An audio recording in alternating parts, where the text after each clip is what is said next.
வணக்கம் உறவுகளே, மற்றும் ஒரு நிலவரம் நிகழ்ச்சியினூடாக உங்களை சந்திப்பதில் மிக மகிழ்ச்சி. இன்றைய தினமும் பல்வேறுபட்ட அரசியல் சார்ந்த விடயங்கள் குறித்து ஆராய்வதற்காக எங்களோடு இணைந்திருக்கிறார் பிரான்ஸ் ஈழத்தமிழர் அவையின் முக்கிய செயற்பாட்டாளர் திரு பாலசுந்தரம் அவர்கள். வணக்கம். வணக்கம். இன்றைய காலகட்டத்தில் நாங்கள் முக்கியமாக ஒரு விடயம் பார்க்க வேண்டும். தாயகத்தில் அரசியல் கைதிகள் பல வேளைகளில் அவர்கள் உண்ணாவிரத போராட்டத்தை மேற்கொண்டிருந்தார்கள், தங்களை விடுதலை செய்ய கோரி. ஆனாலும் அரசாங்கம் அதை ஏற்றுக்கொள்ளாமல் அவர்களை விடுவிப்பதில் ஒரு பாரபட்சம் காட்டிக்கொண்டே இருக்கின்றார்கள். உண்மையில் இன்று கூட நாங்கள் பார்ப்போமானால் அவர்கள் உண்ணாவிரத போராட்டம் ஆரம்பித்து ஒரு கிழமையாகின்றது. இதுவரை அவர்கள் அது பற்றிய விசாரணைகளை தாங்கள் மேற்கொள்ள இருப்பதாக தான் அரசாங்கம் கூறிக்கொண்டே இருக்கின்றது. இந்த அரசியல் கைதிகளுடைய நிலைப்பாடு எவ்வாறாக போகின்றது எதிர்காலத்தில்? உண்மையில் இவர்கள் இவ்வாறே தொடர்ந்து உண்ணாவிரதம் மேற்கொண்டு ஏமாந்து போக போகிறார்களா, அல்லது அவர்களுக்கான விடுதலை வெகு விரைவில் சாத்தியமாகுமா?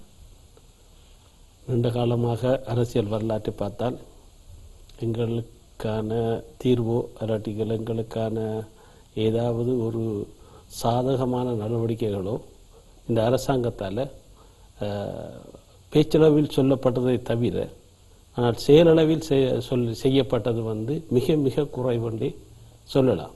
அது ஒரு கண் துடைப்பாகத்தான் சில நடவடிக்கைகள் நடாத்தப்பட்டு கொண்டும் இருக்கின்றன. உண்மையாக இதற்கான தீர்வு,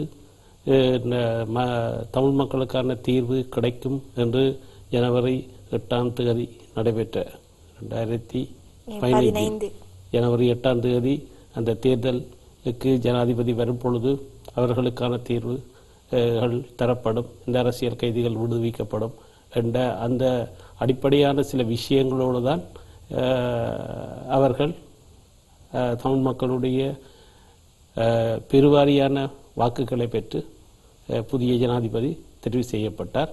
அதற்கு பிற்பாடு நடைபெற்ற தேர்தல்களிலும்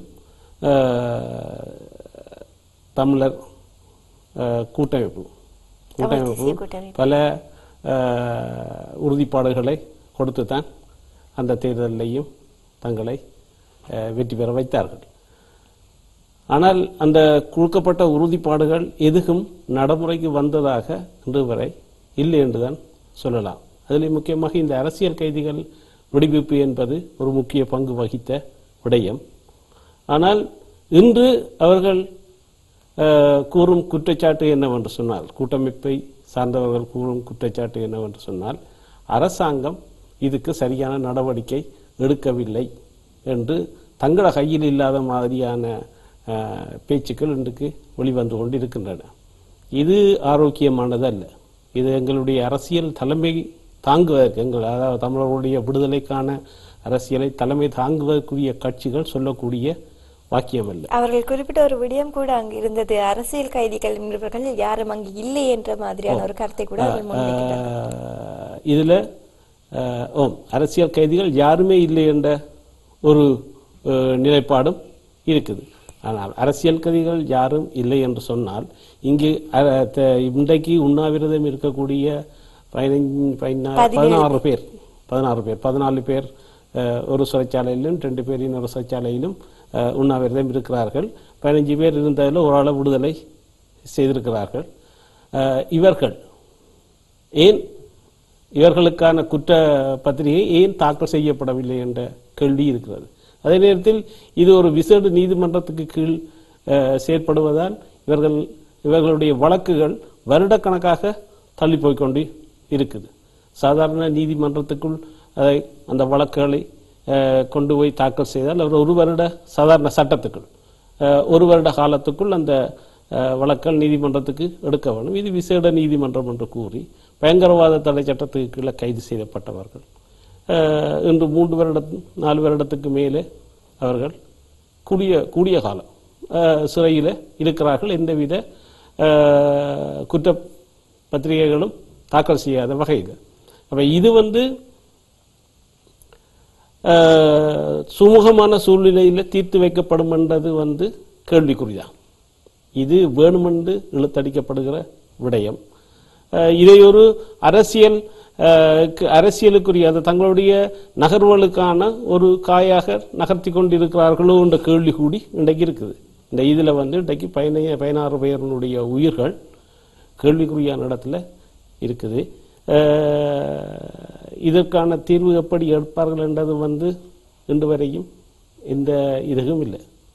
இன்றைக்கு ஒன்று சேர்ந்திருந்த கூட்டமைப்பும் நல்லாட்சி அரசாங்கம் என்ற பெயரோடு சொல்லி கொண்டிருக்கிற அரசாங்கமும் இணைஞ்சு செய்ய வேண்டிய வேலை.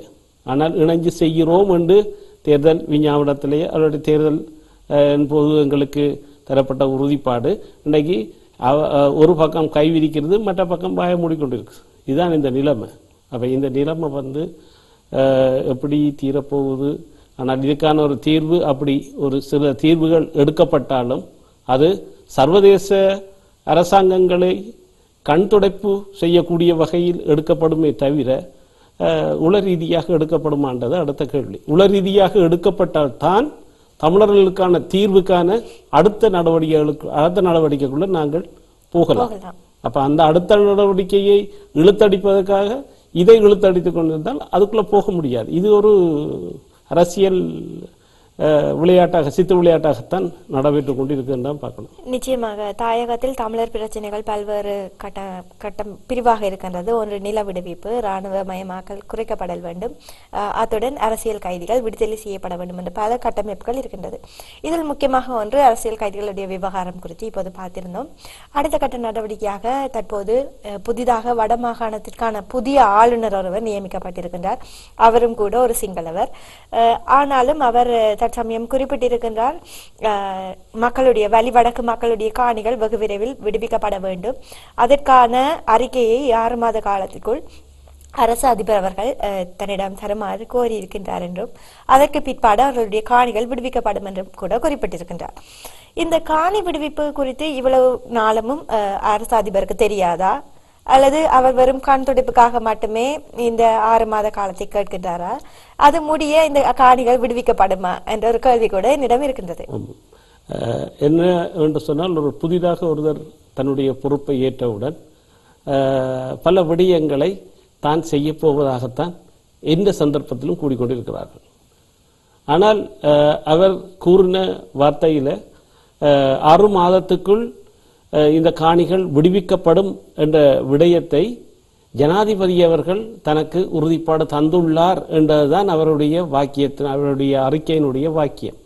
ஜனாதிபதி அவர்கள் தராவிட்டால் அது விடுவிக்கப்படாது என்பதுதான் அடுத்த அதனுடைய முடிவு. இதுதான் அதில் உள்ள சூட்சுமம்.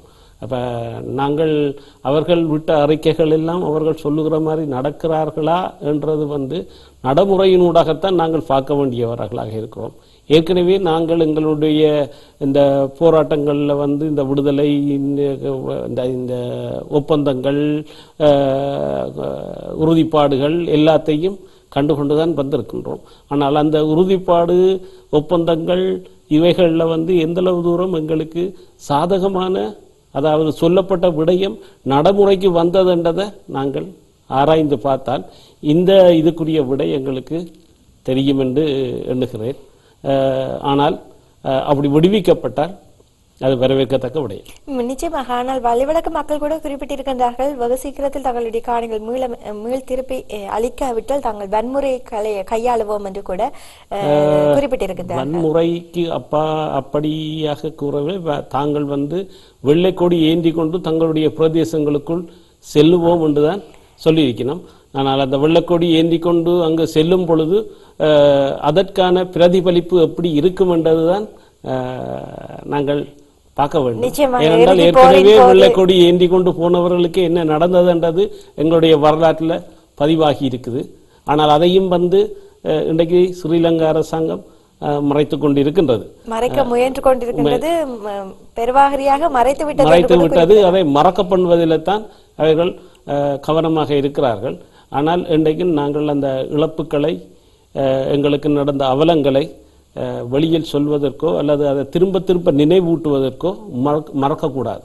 அவைகளை வந்து நாங்கள் நினைவூட்டி கொண்டு அல்லது திரும்ப திரும்ப கூறிக்கொண்டு இருக்கும் பொழுதுதான் எங்களுக்கான அடுத்த கதவு திறப்பதற்கு வாய்ப்புகள் உண்டு. பழைய கதை, இதை நாங்கள் கதை சின்ன செய்வது என்ற ஒரு நிலைப்பாட்டுக்குள்ள நாங்கள் எந்த காலத்திலும் போக முடியாது, எங்களுடைய விடுதலையை அடையும் மட்டும். நிச்சயமாக. தற்போது கூட பார்த்திருந்தோம் இந்த காணிகள் விடுவிப்பு. அதே சமயம் அடுத்த ஒரு கட்ட விடயம் குறித்து நாங்கள் பார்க்கப்படல் வேண்டும். ஏனென்றால் வடமாகாணத்துக்கான ஆளுநரே ஒரு சிங்களவராக இருக்கும் போது அங்கிருக்கும் இராணுவத்தினரை நீக்கினால்தான் உண்மையில் நல்லிணக்கம் என்பது ஏற்றுக்கொள்ளக்கூடிய ஒன்றென்று கூட குறிப்பிட்டிருக்கின்றார்கள். ஆனால் வடமாகாணத்திற்கு சிங்களவரே ஆளுநராக இருக்கும்போது எவ்வாறு இந்த இராணுவ குறைப்பு நடைமுறைக்கு வரும்? எவ்வாறு ஒரு சாத்தியமான ஒரு விடயம்? இராணுவ குறைப்பு என்பது ஒரு தீர்வு கூடாக எடுக்கப்பட வேண்டிய விடயமே தவிர எழுந்த மனமாக செய்யப்படக்கூடிய காரியம் அல்ல. ஏனென்று சொன்னால் இன்றைக்கு ஸ்ரீலங்கா அரசாங்கத்தினுடைய நிலைப்பாடு இலங்கை முழுக்க சிங்களவர்கள் இருக்கக்கூடிய வாழக்கூடிய பிரதேசமாகத்தான் அது சொல்லப்பட்டு கொண்டிருக்குது. எங்கேயும் எவரும் எந்த சிங்கள மக்களும் குடியேறி வாழலாம் என்று. ஆனால் வடக்கு கிழக்கு பிரதேசங்கள் தமிழ் மக்களுடைய பூர்வீக பிரதேசம். இந்த பிரதேசங்களில் சிங்கள மக்களை குடியேற்ற வேணுமென்ற நோக்கத்தோடு எந்த பக்கத்திலும் சிங்களவர் இருக்கலாம் என்ற முடிவில் அரசாங்கம் இருக்கும் பொழுது அவர்களுக்குரிய பாதுகாப்பு இந்த இராணுவத்தினூடாகத்தான் கொடுக்கப்படலாம். அந்த இராணுவத்தினூடாக கொடுக்கப்படுகிற பாதுகாப்பை நம்பித்தான் அந்த சிங்களவர்களும் அங்கே குடியேற போறார்கள். அப்ப இது ஒரு சூட்சமான ஒரு விஷயம். அப்ப இந்த அதாவது எங்களுக்கான பூர்வீக பூமி வடக்கு கிழக்கு என்ற தீர்வுக்குள்ள வராத பட்சத்தில் இந்த இராணுவம் அங்கிருந்து அகற்றப்படுறதுன்றது கேள்விக்குறி. அதே நேரத்தில் இன்றைக்கு இராணுவத்தால் நடத்தப்படுகின்ற சில பயமுறுத்தல்கள், மற்றது அங்கே நடக்கக்கூடிய கலாச்சார சீர்கேடுகள், பொருளாதார சீர்கேடுகள், இவைகளெல்லாம் அங்கு தொடர்ச்சியாக நடந்து கொண்டிருக்கிறது. இவைகள் ஸ்ரீலங்கா அரசாங்கம் தமிழ் மக்களுடைய அந்த இளம் சந்ததியினரை சீர்கெடுக்கும் வகையில் தான் நடந்து கொண்டிருக்குது. அண்மையிலே ஒரு சிறுவன் வயிற்றுல கல்ல கட்டினபடி கிணத்துக்குள்ள போடப்பட்டிருந்தது ஒரு இராணுவ இதுக்கு பக்கத்துல ஒரு 50 மீட்டர் தூரத்தில், அது இராணுவத்தினுடைய பார்வையில இருக்கக்கூடிய இடம். அந்த இடத்துல இப்படியான ஒரு சம்பவம் நடந்திருக்குது. அதை பற்றிய விசாரணைகள் தள்ளி போடப்பட்டு கொண்டு இருக்கிறது. அதே போல் அங்கே இருக்கக்கூடிய பெண்களுடைய பாலியல் வன்முறைகள், கொலைகள், இடம் தெரியாத பிணங்கள், இவைகள் எல்லாம் தொடர்ச்சியாக இந்த இராணுவத்தினுடைய நடவடிக்கைகளுக்கூடாக ஒரு பயமுறுத்தலை மக்களுக்கிடையே பரப்புவதுதான். இது தொடர்ச்சியாக மக்கள் தங்களுடைய உரிமைகளை கேட்டு போராட்டத்தை மழுங்கடிக்கும் வகையில தான் இவைகள் நடாத்தப்படுகின்றன. இவைகள் எல்லாம் கண்ணுக்கு தெரியாத விடயங்கள். ஆனால் இவைகள் சர்வதேசத்துக்கு தெரியப்படுத்த வேண்டியது ஒவ்வொரு தமிழ்மகனுடைய கடமை. அதுகளுக்கு ஊடாகத்தான் எங்களுக்கு நடக்கப்படுகிற, அதாவது 2009 போர் நிறுத்தத்தின் பின், போர் அமைதிப்படுத்தப்பட்ட பின் இத்தனை வருடங்களாக இவைகள்லாம் நடந்து கொண்டிருக்கிறது. ஆனால் இவைகள் இன்று சிலதுகள் ஊடகங்களாலேயும் மழுங்கடிக்கப்படுகிறது. ஆனால் இவைகள் வெளியில் கொண்டுவரப்பட வேண்டிய விஷயம். தொடர்ச்சியான இனப்படுகொலை அங்கே நடக்கிறது, இன சுத்திகரிப்பு நடக்கிறது என்பதை நாங்கள் வெளியில சொல்ல வேண்டியவர்களாக இருக்கிறோம். நிச்சயமாக வடக்கு மற்றும் கிழக்கு மாகாணங்களை நாங்கள் 2 கால பிரிவுகளாக பிரிக்கலாம். ஒன்று 2009க்கு முன்பான ஒரு காலப்பகுதி, 2009ற்கு பின்னான காலப்பகுதி. உண்மையில் நாங்கள் பார்ப்போமானால் இன்றைய காலகட்டத்தில் பல்வேறு நடவடிக்கைகள் அங்கு இன சுத்திகரிப்புகள் நடந்து கொண்டிருக்கின்றன. அதில் ஒன்றுதான் கெட்டடியில் நடந்த ஹரிஷ்ணவி அவர்களுடைய பாலியல் வன்புணர்வுக்கு அப்பாற்பட்டு அவர் கொலை செய்யப்பட்டிருப்பது கூட. இதையெல்லாம் நாங்கள் பார்ப்போமானால் தற்போது அங்கே மக்களிடையே பரவலாக பேசப்பட்டு வருகின்ற ஒரு விடயம். 2009க்கு முன்பாக இருந்த காலப்பகுதி என்றிருந்திருந்தால் இந்த சூழ்நிலை என்று நடந்திருக்காது. இதற்கு அவர்கள் ஒருபோதும் அனுமதித்திருக்க மாட்டார்கள் என்பது கூட அவர்களுடைய ஒரு ஆசையாக கூட இருக்கின்றது என்று குறிப்பிடலாம். இந்த ஹரிஷ்ணவியை விட்டு நாங்கள் முன்னுக்கு கொஞ்சம் போவோமான இருந்தால் வித்யா அவர்களுடைய கொலையை கூட நாங்கள் இதனுடன் தொடர்பு படுத்தலாம். இந்த வித்யா அவர்களுடைய கொலைக்கு பின்பான சந்தேக நபர்கள் கைது செய்யப்பட்டு பல்வேறுபட்ட இழுத்தடிப்புகள் இன்னும் நடந்து கொண்டிருக்கின்றன. அதற்கிடையில் இந்த ஹரிஷ்ணவி அவர்களுடைய கொலையை கூட நாங்கள் பார்க்கலாம். இவ்வாறு தமிழ் பெண்கள் மீது திணிக்கப்படுகின்ற ஒரு பாலியல் வன்புணர்வுகள், அதன் பிற்பாடான அவர்கள் கொலை செய்யப்படுவது கூட இந்த இராணுவத்தின் ஊடாகத்தான் நடக்கின்றது என்று நீங்கள் குறிப்பிட்டிருந்தீர்கள். உண்மையில் 2009க்கு முன்பான காலப்பகுதியாக இருந்திருந்தால் இதெல்லாம் நடந்திருக்கக்கூடிய சாத்தியப்பாடுகள் அதை வெளிப்படையாகவே கூறியிருக்கிறார்கள். விடுதலை புலிகள் காலத்தில் இப்படியான சம்பவங்கள் நடந்ததில்லை.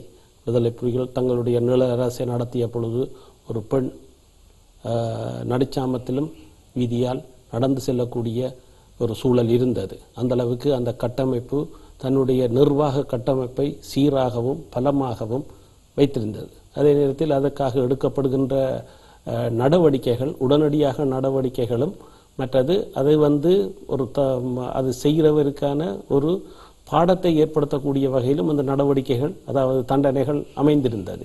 இது ஒரு சமூக கட்டமைப்பை எப்படி உருவாக்குவது என்பதை விடுதலை புலிகள் செய்து காட்டியிருக்கிறார்கள். அதைத்தான் இன்றுதான் 6 வருஷத்துக்கு பிறகு இந்த நிலைமை இருந்திருந்தால் எங்களுக்கு 2009க்கு முதல் இந்த நிலைமை இல்லை என்று இன்று கூறப்படுகிற வாக்கியம். ஆனால் இந்த அரசாங்கம் அந்த நிலையில சிந்திக்கக்கூடிய அளவில் இல்லை. ஆனால் நாங்கள் ஒரு விடயம் பார்ப்போம் என்னென்றால், வித்யா கொலை வழக்கில் இவ்வாறு இழுத்தடிப்புகள் ஏற்படுவதனால்தான் இன்னொரு எத்தனிப்புக்கு அவர்கள் முயற்சிக்கின்றார்களோ என்று கூட ஒரு கேள்வி அங்கே எழுகின்றது இல்லையா? ஆமாம், இருக்கலாம். அது அது ஒரு அரசியல் சம்பந்தப்பட்ட விடயங்கள்லாம் இதெல்லாம் கூடாக நடைபெறுகிறது. அதனாலதான் அந்த குற்றவாளியை உடனடியாக கண்டுகொள்ளவோ அல்லாட்டிக்கு அவருக்குரிய குற்றப்பத்திரிகைகளை தாக்கல் செய்து அவருக்கான தண்டனைகளை வேண்டி கொடுப்பதிலோ தாமதம் ஏற்படுகிறது. இது தெரிந்துதான் நடைபெறுகிற ஒரு விடயமாகத்தான் இன்று பார்க்க வேண்டியதாக இருக்கின்றது. இன்று ஒரு செய்தி பார்க்கக்கூடியதாக இருந்தது. மஹிந்தாவினுடைய தம்பியார் என்ன பேர், கோத்தபாய ராஜபக்ஷ அவர்கள் 5 கோடி ரூபாய் கொடுத்திருக்கிறார் ரவிராஜ் அவர்களே, பாராளுமன்ற உறுப்பினர் ரவிராஜ் அவர்களை கொலை செய்வதற்கென்றதை அதுக்கு சம்பந்தப்பட்ட ஒரு போலீஸ் அதிகாரியால் சாட்சியம் கூறப்பட்டிருக்குது. அப்ப இப்படியான நிகழ்வு அன்று நடந்திருக்குது, இன்று நடந்து கொண்டு இருக்கலாம். இல்லையேல் இந்த குற்றவாளியை குற்றவாளி கூண்டில் ஏற்றுவதற்கு இழுத்தடிப்புகளோ இதுகளோ செய்ய வேண்டிய அவசியம் இல்லை.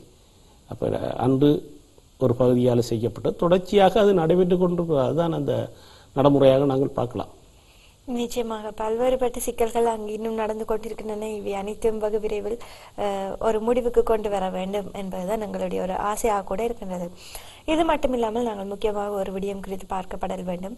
13ஆம் தேதி மட்டில் ஜெனீவா நோக்கி ஒரு பயணம் அனைத்து நாடுகளாலும் மேற்கொள்ள இருக்கின்றது. ஒவ்வொரு முறையும் ஜெனீவா நோக்கிய பயணத்தில் பல்வேறுபட்ட முடிவுகள் எடுத்து அதை அறைகூவலாகத்தான் அங்கு அந்த புலம்பெயர் மக்கள் தங்களுடைய அறைகூவல்களாகத்தான் அங்கு தெரிவித்துக் கொண்டிருக்கின்றார்கள். இம்முறையும் எவ்வாறான விடயங்களை அங்கு பிரதிபலிப்பதற்காக இந்த ஜெனீவா நோக்கிய பயணம் அமைய போகிறது? இந்த ஜெனீவா நோக்கிய பயணம் சர்வதேச நாடுகளுக்கான ஒரு செய்தி கூறுகிற பயணமாகத்தான் அமைகிறது. ஆனால் இந்த விடயத்தில் அமெரிக்கா இன்று தன்னுடைய நிலைப்பாட்டிலிருந்து மாறுபட்ட கருத்துக்களை கூற தொடங்கிவிட்டது. அது இயல்பு. ஏனெனில் அமெரிக்கா என்ன காரணத்துக்காக இந்த ஐக்கிய நாடுகள் சபையில் அந்த தீர்மானங்களை கொண்டு வந்து மும்முரமாக நின்று உழைத்ததோ அதனுடைய பலன் கடந்த ஆண்டு ஜனவரி மாதம் 8ஆம் தேதியுடன் அவருக்கான சாதகமான சூழல் அங்கு ஏற்பட்டு விட்டது. புதிய ஆட்சி மாற்றத்தின் ஊடாக இந்த ஆட்சி மாற்றத்தின் ஊடாக தன்னுடைய பொருளாதார நலன்கள் அங்கு பாதுகாக்கப்படும் பொழுது இன்று அமெரிக்கா அந்த இடத்திலிருந்து, அதாவது அந்த தீர்மானத்தை கொண்டு வந்த இடத்திலிருந்து பின்வாங்கி இன்று ஸ்ரீலங்கா அரசாங்கம் நல்ல நடவடிக்கைகளை, மனிதநேய நடவடிக்கைகளை முன்னெடுக்குது என்று சொல்லுகின்ற அளவுக்கு அந்த அந்த அந்த அறிக்கையினுடைய கருத்து என்னவென்று சொன்னால், இன்றைக்கு ஸ்ரீலங்கா அரசாங்கம் அமெரிக்காவுடன் இணைந்து செயற்படுகிறது என்பதுதான் அந்த கருத்து. இந்த நிலைப்பாடு இருக்கும் பொழுது ஐக்கிய நாடுகள் சபையில் பெரிய மாற்றங்கள் ஏற்படும் என்றது கேள்விக்குறிதான். ஆனால் இந்த அமர்வில் ஸ்ரீலங்கா அரசாங்கத்தினுடைய செயற்பாடுகள் பற்றிய பேச்சுக்கள் அங்கு குறைந்த நேரங்கள்லாம் அங்கு நடைபெற இருக்கிறது. முக்கியமாக அதை பற்றி இல்லை. இன்று ஐக்கிய நாடுகள் சபையினுடைய பொதுச் செயலாளர் அங்கு சென்று வந்த விடயம் பற்றி ஒரு பேச்சு நடைபெறும். அவரும் சில விடயங்களை, அரசியல் கைதிகளினுடைய விடுதலை பற்றி தாங்கள் அதில் அப்படி அதை பற்றி நாங்கள் கதைக்க முடியாது என்ற ரீதியிலே அவருடைய அறிக்கை போய் வந்த பிறகு வந்த பேச்சுக்கள் அமைஞ்சிருந்தது. இதன் அடிப்படையில் அந்த அறிக்கைகள் இருக்கும். ஆனால் இவைகள் நிரந்தரமானது அல்ல.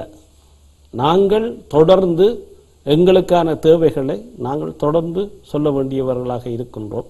இன்று அமெரிக்கா அந்த பாத்திரத்தை எடுத்து செய்யலாம். நாளைய அரசியல் சூழல் மாறும் பொழுது இன்னொரு நாடு எங்களுக்கான செயற்பாடுகளுக்காக ஆதரவெல்லாம் செலவிட அமெரிக்காவே திரும்பவும் எங்களுக்கு ஆதரவு தரலாம். ஆனால் எங்களுடைய செயற்பாடு ஒவ்வொரு சந்தர்ப்பத்திலும் நாங்கள் இவைகள் நடைபெறுகிற விடயங்களை அங்கு சென்று செய்ய வேண்டியவர்களாக இருக்கின்றோம். அதே நேரத்தில் அங்கு வரக்கூடிய அரசியல் ராஜதந்திரிகள் மற்றும் அந்த நாடுகளுக்குரிய அரசியல் வல்லுநர்கள் வரும்பொழுது அவர்களுக்கான சில தகவல்கள் கொடுக்கும் செயற்பாடுகள் உள்ளக அரங்கில் நடைபெறுகிறது. சைட் ஈவெண்ட்ஸ் என்று சொல்லுவார்கள். அப்போ அவைகளையும் நடத்த வேண்டியவர்களாக இருக்கின்றோம். அவைகளுக்கு ஊடாக நாங்கள் அந்தந்த நாடுகளுக்குரிய தகவல்களை கொடுத்து கொண்டுதான் இருக்க வேண்டும். அது ஒரு சந்தர்ப்பத்தில் அது எங்களுக்கு சாதகமாக மாறும் பொழுது இவைகள் எல்லாம் அதுக்கு பிற்பலன் சேர்க்கும். எனவே நாங்கள் இந்த தொடரான போராட்டங்கள் நடத்த வேண்டும், சொல்ல வேண்டும் என்பது முக்கியம். அது ஒரு நேரத்தில், இன்றுதான் இல்லாட்டிலும் இன்னொரு நேரத்தில் அந்த மாற்றத்தை கொண்டு வர வாய்ப்புகள் இருக்கிறது. நிச்சயமாக கடந்த முறை கூட ஜெனீவா பிரேரணைகள் நிறைவேற்றப்பட்ட தருணம் பல தமிழ் பிரதிநிதிகள் அங்கே பங்கேற்றிருந்தார்கள். இந்த முறையும் எந்தெந்த பிரதிநிதிகள் அங்கு பங்கேற்க போகின்றார்கள் என்பது குறித்து ஏதாவது பட்டியல் இருக்கின்றது? இல்லை, அது இந்த முறையும் அது பற்றிய ஒரு உள்ளக சந்திப்புகள் இருக்கிறது. அது பற்றிய விவரங்கள் இன்னும் வெளிவரவில்லை. நடக்கும் பொழுதுதான் அது. நிச்சயமாக அனைத்து தமிழ் உறவுகளும் தங்களுடைய அந்த அறைகூவல்களை அந்த ஜெனீவா நோக்கிய பயணத்தில் பங்கேற்க வேண்டும். அவர்களும் நிச்சயமாக அதில் பங்கேற்க வேண்டும் என்பதுதான் எங்களுடைய ஒரு குறிக்கோளாக கூட இருக்கின்றது. இது மட்டுமில்லாமல் நாங்கள் கடந்த வாரம் ஒரு முக்கியமான விடயத்தினை எதிர்நோக்கி இருந்தோம். தமிழர் ஒருங்கிணைப்பு குழுவின் பிரான்ஸ் தமிழர் ஒருங்கிணைப்பு குழுவின் பொறுப்பாளர் அவர்கள் மீதான அந்த துப்பாக்கி பிரயோகம். அதன் பிற்பாடு மனித சங்கிலி போராட்டத்தில் நீங்கள் ஈடுபட்டிருந்தீர்கள். அதன் பிற்பாடு மகஜர் ஏதாவது காவலரிடமோ அல்லது நகரசபையிடமோ கொடுத்திருந்தீர்களா? அந்த முதலில் நடைபெற்ற அந்த போராட்டம் புதன்கிழமை அங்கு 19ஆம் தேதி நடைபெற்ற நிகழ்வில் அந்த நகரசபைக்கு நாங்கள் மகஜர் ஒன்று அனுப்பி கொடுத்திருந்தோம். நாங்கள் பிறகு புதன்கிழமை பிறகு அந்த மகஜர் சம்பந்தமான சகல டாக்குமெண்ட்ஸ் எல்லா பிரதிநிதிகளுக்கும் இயற்கூடிய அரசியல் பிரதிநிதிகள் அனைவருக்கும் அது அனுப்பப்பட்டிருக்கிறது. அதே நேரத்தில் அதாவது இங்கே இருக்கக்கூடிய தமிழ் மக்கள் இந்த அவலத்தை முன்வைத்து ஒரு கையெழுத்து போராட்டம், அதாவது கையெழுத்துக்கள் நிறைய பெற்று அதை இங்கே இருக்கக்கூடிய காவல்துறைக்கு இங்கே இருக்கக்கூடிய உள்ளூர் பாதுகாப்பு துறைக்கு அனுப்புறதுக்கான ஒரு நடவடிக்கை ஒன்று நடைபெற்று கொண்டிருக்கின்றது. அதுக்கான கையெழுத்து வேட்டைகள் நடைபெற்று கொண்டிருக்கிறது. அந்த மனித சங்கிலி போராட்டத்திலும் அந்த கையெழுத்து வாங்குதல் நடைபெற்று கொண்டிருக்கின்றது. இனி எந்தெந்த இடங்களில் இந்த நிகழ்வுகள் நடக்கிறதோ அது மே மாதம் வரையும் அந்த கையெழுத்து சேகரிக்கப்பட்டு அந்த மகஜர் இங்கே இருக்கக்கூடிய பாதுகாப்பு அமைச்சுக்கு அனுப்புவதற்கு முயற்சிகள் நடந்து கொண்டிருக்கின்றன. அதே நேரத்தில் இந்த கொலை செய்யப்பட்ட கொலை முயற்சி செய்யப்பட்ட விடயம் ஒரு பாரதூரமான விடயமாக பார்க்கப்படுவதாக கூறப்படுகின்ற விசாரணையின் அடிப்படையில் எங்களால் அறியக்கூடியதாக இருக்கிறது. இது இன்று மட்டும் நடைபெற்ற விடயம் அல்ல. தொடர்ச்சியாக தமிழ் மக்களுடைய அரசியல் போராட்டத்தில் தொடர்ச்சியாக நடைபெற்று கொண்டிருக்கிறது. இதன் பின்னணியில் ஒரு பெரிய நாடோ அல்லது எங்களுடைய நாடோ ஸ்ரீலங்காவோ பின்னணியில் இருப்பது மறைமுகமாக தெரிகிறது. இதனால் தான் இந்த வழக்கு இந்த குற்றவாளிகளை கண்டுபிடிப்பதோ ஒரு இழுபறி நிலையை அடைந்திருப்பதாக எங்களால் அவதானிக்கப்படுகிறது. இருந்தாலும் இது ஒரு தொடர்ச்சியான போராட்டத்தினூடாக மக்களிடம் கொண்டு செல்வதனூடாகத்தான் இதற்கான வேகத்தை நாங்கள் ஏற்படுத்தலாம். இதற்காக இதே நேரத்தில் குர்திஷ் மக்களினுடைய 3 அரசியல் பிரமுகர்கள் இங்கே கொலை செய்யப்பட்டது. அவர்களும் அதே நிலைமை தான் அங்கு காணப்படுகிறது. அவர்களும் அரசியல் ரீதியாக கொல்லப்பட்டவர்கள். அவர்களுடைய விசாரணைகளும் இழுத்தடிப்பில் தான் இருக்கிறது. இன்று நாங்கள் குர்திஷ் மக்களுடன் இணைந்து நாங்கள் போராட்டத்தை தொடர்ச்சியாக செய்து கொண்டிருக்கின்றோம். ஒவ்வொரு புதன்கிழமையும் பாராளுமன்றத்துக்கு முன்னால் இன்வெலிட் என்ற இடத்தில் அவர்களுடன் இணைந்து நாங்களும் எங்களுக்கு எங்களுடைய பக்கத்தால் கொலை செய்யப்பட்ட எங்களுடைய தலைவர்களுக்கு உரிமை வழக்கு அதை நீதி கேட்பது போல அவர்களும் எங்களுடன் இணைந்து அந்த போராட்டத்தில் நாங்கள் இருவரும் இணைந்து தொடர்ச்சியாக செய்து கொண்டிருக்கின்றோம். அந்த போராட்டத்தையும் நாங்கள் வலுப்பெற செய்வதனூடாக நாங்கள் இன்னொருவரோடு இணைந்து எங்களைப் போல பாதிக்கப்பட்ட ஆட்களோடு இணைந்து இந்த போராட்டங்களை கொண்டு செல்லும் பொழுதுதான் அது ஒரு மற்றவர்களுடைய பார்வைக்கு அது வருவதற்கான சாத்தியங்களும் அவர்கள் அதை உள்வாங்கக்கூடிய சாத்தியங்களும் இருக்கிறது. எனவே எங்களைப் போல பாதிக்கப்பட்ட அவர்களோடு இணைந்து தொடர்ச்சியாக புதன்கிழமைகளில் அந்த இதுக்கு முன்னால் 3 மணியிலிருந்து 4 மணி மட்டும் 1 மணித்தியால போராட்டம் தொடர்ச்சியாக நடைபெறும். ஒவ்வொரு புதன்கிழமையும் அது நடைபெறுகிறது. ஆனால் இதில் காவல்துறை கவனம் செலுத்த வேண்டிய ஒரு கட்டாயத்துக்குள் கொண்டு செல்ல வேண்டியது தமிழ் மக்களுடைய பொறுப்பு. இல்லையேல் அதுவும் கவலையினமாக விடக்கூடிய வாய்ப்புகள் இருக்குது. எனவே நாங்கள் தான் அந்த போராட்டத்தினூடாகத்தான் அதை கவனத்துக்கு கொண்டு செல்ல வேண்டியவர்களாக இருக்கும். நிச்சயமாக இது கூட ஒரு முக்கியமான ஒரு விடயமாகத்தான் கூட இருக்கின்றது. அவருடைய அந்த விசாரணைகள், அவர் மீதான அந்த கொலை முயற்சிக்கு விசாரணைகள் வெகு விரைவில் நடத்தப்பட வேண்டும். அது மட்டுமில்லாமல் அதுக்கான நீதி, அவர்கள் இந்த குற்றவாளிகள் கைது செய்யப்பட வேண்டும் என்பதுதான் அனைத்து கட்டமைப்புகளுடைய ஒரு கோரிக்கையாக கூட இருக்கின்றது. நிச்சயமாக இன்றும் பல்வேறுபட்ட அரசியல் சார்ந்த விடயங்கள் குறித்து ஆராய்ந்திருந்தோம்.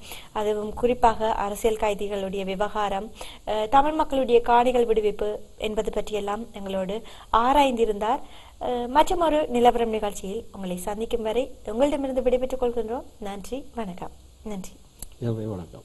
தென்றல் காற்றே, தென்றல் காற்றே, சேதி சொல்லும் தமிழருக்கு வாழும் போது சுதந்திரம் வேண்டும், கொண்டு வாரும் ஈழத்திற்கே, கொண்டு வாரும் ஈழத்திற்கே. தென்றல் காற்றே, தென்றல் காற்றே, சேதி சொல்லும் தமிழருக்கு